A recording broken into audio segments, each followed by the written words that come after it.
Imagine flying over the endless blue of the Pacific Ocean. For hours, there is nothing but waves and horizon. Then, gradually, something changes. Specks appear, tiny at first, then larger. A fishing buoy here, a bottle there, a ghost net drifting like a sinister jellyfish. This is not an island in the traditional sense. No palm trees, no sand. But it is real, and it is growing. This is the Great Pacific Garbage Patch, our planet's most haunting monument to the age of plastic. The Great Pacific Garbage Patch, GPGP, is not a single chunk of waste floating like a raft in the ocean.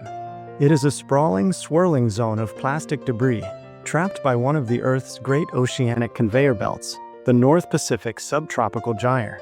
This gyre, made up of massive rotating currents driven by wind patterns and Earth's rotation, acts like a slow-moving whirlpool. Anything buoyant that drifts into its grip can remain there for decades, even centuries. Scientists estimate the GPGP covers around 1.6 million square kilometers, an area twice the size of Texas, or 3 times the size of France. Within it, researchers believe there are 1.8 trillion individual pieces of plastic, with upper estimates reaching 3.6 trillion. That's more pieces than there are stars in our galaxy.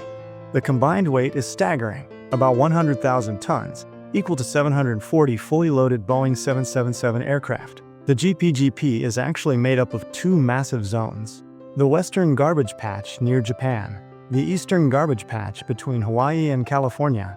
They are linked by a diffuse band of debris, creating a transoceanic plastic bridge. But this is not a uniform, solid mass. It is a dynamic soup of floating waste, from weathered bottle caps to abandoned fishing nets that can stretch for tens of meters. Plastics dominate this patch. 92% of its mass comes from large, identifiable items, mostly fishing gear, buoys, crates, and hard plastic fragments. By sheer count, however, the overwhelming majority are microplastics, tiny pieces less than 5 millimeters across. Many are so small they resemble plankton, making them almost impossible for marine creatures to distinguish from food. Every year, millions of tons of plastic enter the ocean. About 80% originates from land-based sources: urban stormwater runoff, poorly managed landfills, littering, and mismanaged industrial waste. Major rivers act as conveyor belts, carrying discarded plastic from inland cities out to the sea. The remaining 20% comes from ocean-based sources: discarded fishing gear, cargo ship losses, and waste from offshore oil and gas platforms. Once these plastics enter the open ocean, the gyres pull them in, and escape is rare. Plastics are designed to last. Unlike organic material, they do not biodegrade naturally. Instead, they photodegrade, breaking into ever smaller pieces under sunlight and wave action, but never fully disappearing. The GPGP, therefore, is not shrinking on its own. It is getting denser. Impact on marine life. The GPGP is a deadly trap for countless species. Sea turtles mistake plastic bags for jellyfish and die from internal blockages. Seabirds, such as the Laysan albatross, feed colorful plastic fragments to their chicks, believing them to be fish eggs or squid. Fish and shellfish consume microplastics, which can block digestion and reduce reproduction rates. Ghost nets, abandoned fishing nets, ensnare dolphins, whales, seals, and sharks, often leading to slow and agonizing deaths. One tragic example often cited by researchers is Hope, a young sperm whale found washed up on the coast of the Philippines in 2019. Her stomach contained 40 kilograms of plastic bags. Scientists believe she starved because her stomach was too full of indigestible material. Impact on human health. The crisis does not stop at the shoreline. Plastic pollution is now part of our food chain. Microplastics have been found in seafood, table salt, and even drinking water. Nanoplastics, particles smaller than a virus, can penetrate human cells. Research published in 2025 revealed microplastics lodged in human arteries, linked to higher risks of heart attack, stroke, and early death. Other studies have detected microplastics in the placenta, raising concerns about their role in premature births and developmental issues. Plastics also act as sponges for toxic chemicals, pesticides, flame retardants, and heavy metals, which can be released into animal and human tissues after ingestion. Economic toll. The GPGP's shadow stretches into economies as well. Polluted beaches deter tourism, costing coastal economies millions each year. Commercial fisheries lose billions from damaged gear, reduced fish stocks, and contamination fears. Globally, marine plastic pollution costs are estimated between $500 billion and $2.5 trillion annually, factoring in ecosystem damage, tourism losses, and fisheries decline.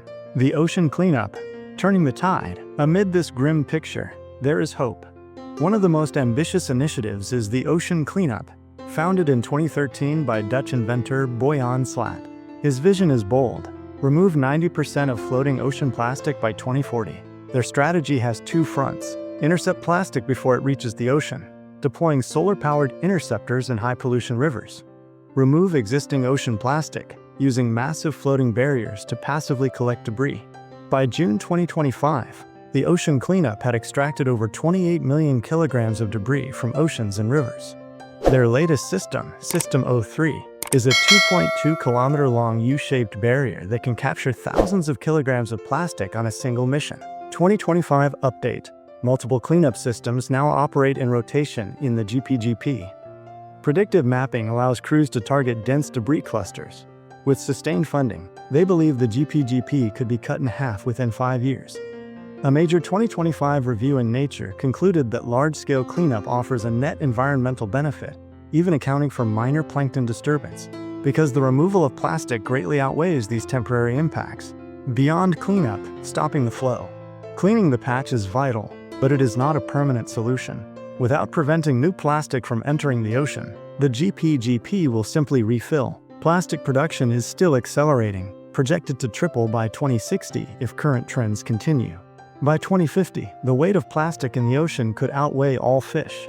Experts recommend a multi-level strategy: reduce plastic production, ban or phase out single-use plastics, incentivize reusable and refillable systems, improve waste management, expand recycling infrastructure in developing nations, implement extended producer responsibility (EPR) laws to make manufacturers accountable. Material innovation. In 2025, scientists at Washington University in St. Louis developed a leaf-inspired bioplastic that is stronger than traditional plastics and biodegrade at room temperature. Companies are adopting seaweed-based films, mushroom mycelium packaging, and cornstarch polymers to replace petroleum-based plastics. Global cooperation. The UN Global Plastics Treaty is in its final negotiation stage, with the concluding session, INC 5.2. While consensus exists on waste management, deep divisions remain on whether to impose mandatory production caps. The Great Pacific Garbage Patch is more than an environmental problem. It is a mirror. It reflects our consumption habits, our economic systems, and our willingness to ignore inconvenient truths. But it also offers a rare chance for unity.